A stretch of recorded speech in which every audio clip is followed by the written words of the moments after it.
Hallo liebe Deutschlerner und herzlich willkommen zu einem neuen Video von mir. Das freut mich, euch wiederzusehen. Mein Name ist Manucheri. Wir lernen Deutsch. سلام بینندگان گرامی، سلام عزیزان آلمانی خوان، خوش آمدید به کانال من. نام من منوچهری کوهستانی است و خوشحال هستم که دوباره شما را میبینم، اگرچه شما من را میبینید.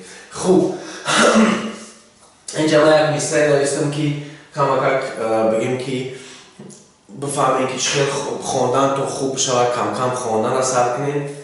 Freiheit macht das Leben angenehmer, aber auch anspruchsvoller. Freiheit آزادی macht میکند das Leben زندگی را angenehmer بالازتر خوشبختتر aber auch اما باز هم anspruchsvoller یعنی مرکبتر پیچیده‌تر.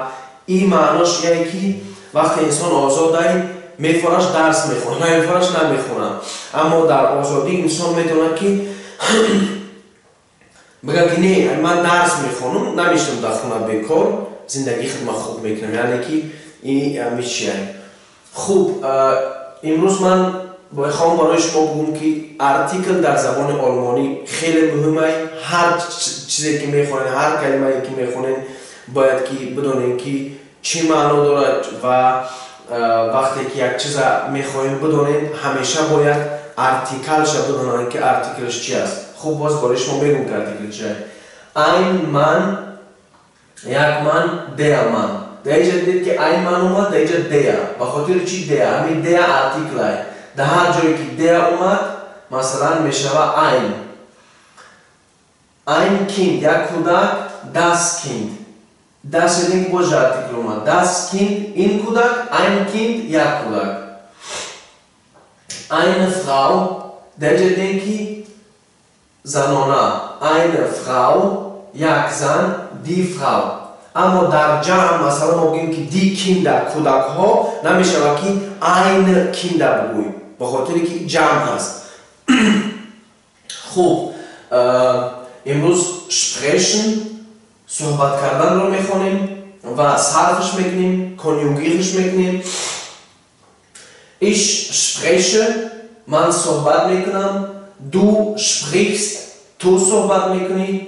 Es، sie، er.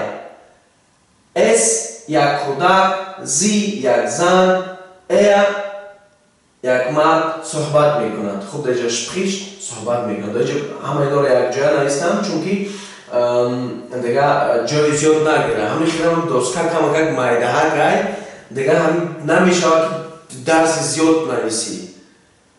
وقتی که خوب انشاءالله کوشش میکنم که یکان راه دیگه شو پیدا بکنم که بتونم که از کامپیوتر بنویسم و ضبط بکنم که وقتی زیاد نگیره. حاضر اگر بگم پروگرام بکنی وقتی زیاد میگیره. خوب، wir sprechen، ما صحبت میکنیم. ihr sprecht، شما صحبت میکنین. sie sprechen، آنها صحبت میکنن. sie sprechen، شما صحبت میکنید.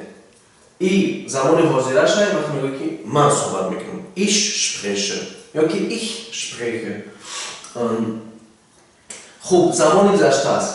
در اینجا ما زمانی گذشته شو نویسیم. چنانکه که شما از آن میبینین ich habe، اینجا را نمینویسیم، اینجا را میمونیم چکا نمیشیم میگذاریم. ich habe gesprochen، من صحبت کردم. du hast gesprochen، تو صحبت کردی در زمان گذشته. es، sie، er hat gesprochen. خوب، es یک کودک، sie یک زن، er یک مرد صحبت کردن.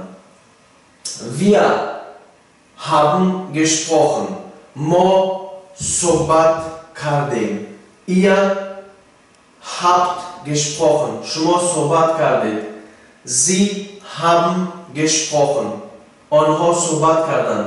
sie haben gesprochen، شما صحبت کردید. شما می‌بینید به حرف کلام نوشتگی در اولش یعنی sie یعنی شما. هر چیزی که میخوانید بدونید که ده هست یا که دست هست یا که دی هست. این چیز برای شما خیلی لازمه. من اینه خیلی کنم که شما ببینین درس از اولش تا آخرش. بعضی برادران نوشتن که درس را خوندن نمیتونن چون نمیبینن. خب من فکر میکنم که همه در کوشش کنیم میبینیش و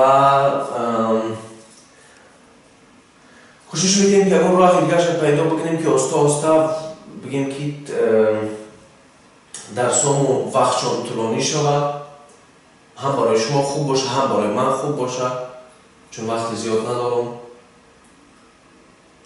و به همه شما بهترین روزها را آرزو دارم. انشاءالله که ساق سلامت باشین.